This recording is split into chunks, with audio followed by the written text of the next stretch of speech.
Yes, everybody, welcome back to the channel. Stephen Howson. Today, we're going to do a little bit of a case for.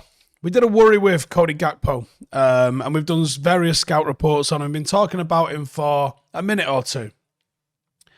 He's had a start to the season domestically that, honestly, is a joke. And he's come into the World Cup, carried that form, and is now doing a madness. And Manchester United are in desperate need for a striker. We're going to talk about some of the factors around Cody Gakpo being that. Now, we saw him linked with several clubs in the summer. Man United was one of them. And it sounded like he was very close to signing at one point, but it looks like he was going head-to-head with Antony, and United chose to go with Antony instead. But in the end, the interest hasn't seemingly gone away. And because of the start that he's had in Eredivisie, and because of the doing it on the world stage now, where British journalists are actually watching for once, his form and probably his price has started to skyrocket, and I don't think it's going to slow down anytime soon.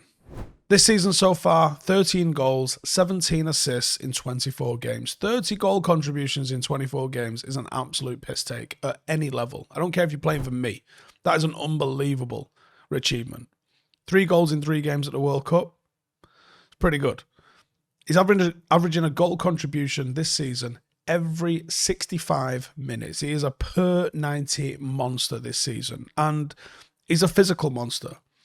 He's 6'2", which is a brilliant frame for a centre forward, and a little bit rarer to see someone who is a winger in that sort of physicality.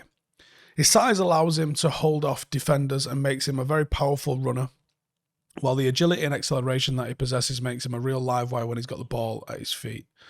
There's been a lot of talk about him being utilised as a striker. Literally, the video I did, Can He Play 9, but a week ago. And he has been utilised as a striker, but he only occasionally really receives the ball centrally. He is by far the most dangerous in a wide area, where he can have a go at players 1v1. You don't really see a lot of 1v1 opportunity down the middle for strikers. His speed, his strength, his agility, his ball control sometimes make him a little bit undefendable. He cuts inside and he has a rocket on him. I mean, we've seen Anthony Martial, Marcus Rashford, and many, many other players coming in off the left-hand side for Man United and blasting one into the net. It's a very favoured move from a lot of players, not just at United, but all over the gaff. And one of the most underrated skills, and one of the things that makes Gakpo stand out the most, is his eye for a pass. When he drifts in central, everyone's thinking that he's thinking about the shot, but his vision allows him to bring others in the game. There's a reason he's got more assists than goals this season. He's a goal threat, but he's a very big assist threat as well. And he's got the ability to play away a pass into tight areas that allow for others an opportunity at goal, which is over the past year, no other player in Eredivisie has played more key passes than Cody Gakpo. His performances last season won him the Golden Shoe, while he was also voted the best Eredivisie player of the season by Dutch journalists. People have been sleeping on him, but they won't be sleeping on him anymore. Now, it was reported that United had agreed on personal terms, so you would think, unless he's bitter about the rejection that happened in the summer, that would be another straightforward conversation for him to have. United went for Antony's signature, but his form and Ronaldo's release have probably started to really fuel the links that we have seen again. Back in the summer, Gakpo probably would have cost United somewhere in the region of 20 to 25 million. PSV were looking for a bit of a quick investment, and they lost out after failing to qualify for the Champions League. Their financial situation incentivizing them to cash in has all started to change a little bit. This season's domestic form has seen his price rise, and I doubt you would be talking 25 to 30 million euros for him, particularly when you look at Antony's numbers last season and the price that Antony went for. It's probably going to have doubled at least. The World Cup has added to it. PSV have got a lot more leverage now. They've got a young player with sell-on value, with a high ceiling, that's scoring goals, which are, we all know, the biggest driver of value in football. There is potential for a bidding war to ensue. There is awareness of United's situation and desperation regarding a striker. You've got the mid-season, oh, we can't replace him, therefore you're going to have to pay us a lot more January window sort of tax going on. Then you've got the United tax on top of that, which is an issue. And then you've got the Glazer situation.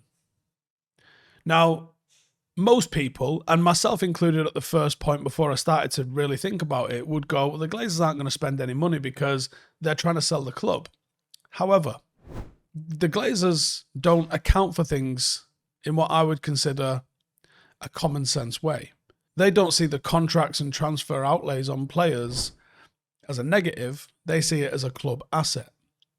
So if they spent a significant amount of money on, let's say, a Jude Bellingham and a Cody Gakpo in January, they don't just say, oh, we are now worth less because we've spent that money.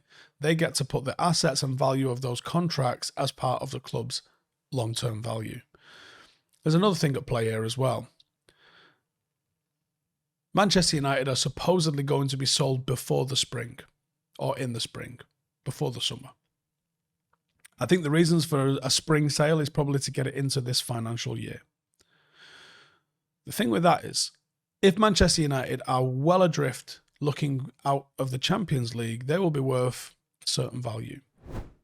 But if Manchester United are third or second, and we invested well in January, and we are looking strong, we are going deep into competitions, and we look like a sure thing for Champions League football next year, that is a more attractive prospect to sponsors. That is a more attractive prospect to investors. And that is a more attractive prospect for any potential buyers of the club. So actually, the best thing that the Glazers could do to get the maximum value for the football club is to ensure that at the point of sale, it looks like Manchester United are going to get into the Champions League. Because if that is the case, it's an easier sell to any potential owner. Now, some owners might be thinking long term and be like, listen, I'm not in the Champions League this year. I'll get in there in a couple of years. It's not a drama. But we know that the focus for the Glazers has always been finishing the top four. This year, the emergence of Newcastle, who have invested incredibly well. Liverpool falling off, but will absolutely be coming back. Tottenham, Chelsea, ourselves, Arsenal's weird early season form. There's 7 teams gunning for top 4, and some will miss out. If the Glazers want to maximise the price that they get for this football club, they will invest in January, and they will bring in one of the stars of the World Cup in Cody Gakpo to fire United over the line and get us Champions League football and get rid of them. As a United fan, it's quite exciting, to be honest. It's whether they've got the common sense to see that they will make more money by this club being successful. And a little bit of an investment right now, in January, would go a long, long way. Reckon they'll do it? Let me know in the comments. See you in a bit. Hey, thank you for watching the video. If you are new around these parts, then don't forget to subscribe. My channel is proudly supported by my community on Patreon. If you'd like to get a little bit of extra content, a Discord group, meetups, 5-a-side games, weekly podcasts, behind the scenes, and even an occasional bit of transfer news as and when I get it, then for the price of a pint, you can show your appreciation for the content that we make and get some goodies for doing so as well. Check the link in the description or click the button right here. You'll also find all of my socials here too if you want to follow me on any of those platforms. Nice one.